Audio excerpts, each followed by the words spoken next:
ঘরকন্যা Anushree next ব্লগে আপনাদের সকলকে স্বাগত জানাই। এটা ছিল আমাদের গাজন দেখতে যাওয়ার দ্বিতীয় পর্ব।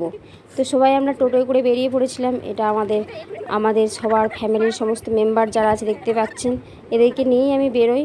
আর এরাই আমার সঙ্গী, এরাই আমার সঙ্গ, সব দেখতে পাচ্ছেন। এবং আমার গ্রামের এই রাস্তা পার হয়ে যাচ্ছি, মাঝ বরাবর ট্রেন লাইন চলে গেছে এই রাঙা মাটির পথ ধরে। তো আমরা সবাই গিয়ে পৌঁছে গেছিলাম গাজন পুকুরের একেবারে ধারেতে, যেখানে মানে এত মানুষের সমাগম হয়েছিল, মানে কি বলবো, বলার কিছু নেই। মানুষ এদিকে যাচ্ছে ওদিকে যাচ্ছে, শুধু মানুষের ঢল আর মানুষের সমুদ্র যাকে বলে।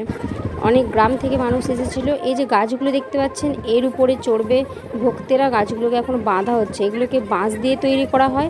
এগুলো এক একটা বাঁশের তৈরি গাছ, এর উপরে ভক্তেরা থাকবে আর নিচে মানুষেরা কাঁধে করে ওই গাছগুলোকে বাবার শান্তিনাথের মন্দির পর্যন্ত নিয়ে যাবে এবং ভক্তদেরকে বয়ে নিয়ে যাবে। এই যে বাবা শান্তিনাথ এখানে বসে আছে, সব কিছু দেখতে পাচ্ছেন এবং তার ভক্তদের ক্রিয়াকলাপ সব কিছু দেখছেন। তাই আমরা দোকানপাট সব কিছু ঘুরে নিলাম, ঘুরে নিয়ে দাঁড়িয়ে গেলাম রাস্তার একটা পাশে, যেখান থেকে দাঁড়িয়ে দাঁড়িয়ে উপভোগ করব গাছগুলোর আশা।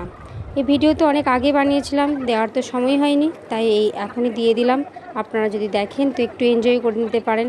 তখন খুব একটা বেশি গরম পড়েনি, আজকের মতো গরম হয়তো হলে বাবার ভক্তরা এত সুন্দরভাবে সমস্ত ক্রিয়াকলাপ করতে পারতো না। সেই জন্য বাবা সেই সময় কদিন খুব মেঘ করিয়ে পরিবেশটাকে একদম ঠান্ডা করে দিয়েছিল। একেই বলে বাবার মহিমা। আর এই ভগবান না থাকলে ভক্তরা কোথায় থাকতো? ভক্তই তো ভগবানের বড় সম্পদ। তো কীভাবে নিয়ে যাচ্ছে গাছটা দেখতে পাচ্ছেন আপনারা। কত মানুষ যে গাছটাকে ঘাড়ে করে নিয়ে যাচ্ছে, কত ইয়ং যুবক ছেলে, না হলে তো নিয়ে যেতে পারবে না। আর সমস্ত ভক্তেরা ওই গাছের উপরেই উঠে আছে।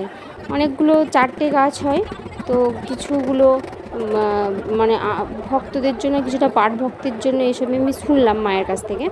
তো ভিডিওটি ভালো লেগে থাকলে লাইক এবং সাবস্ক্রাইব করবেন এবং সকলে প্রণাম।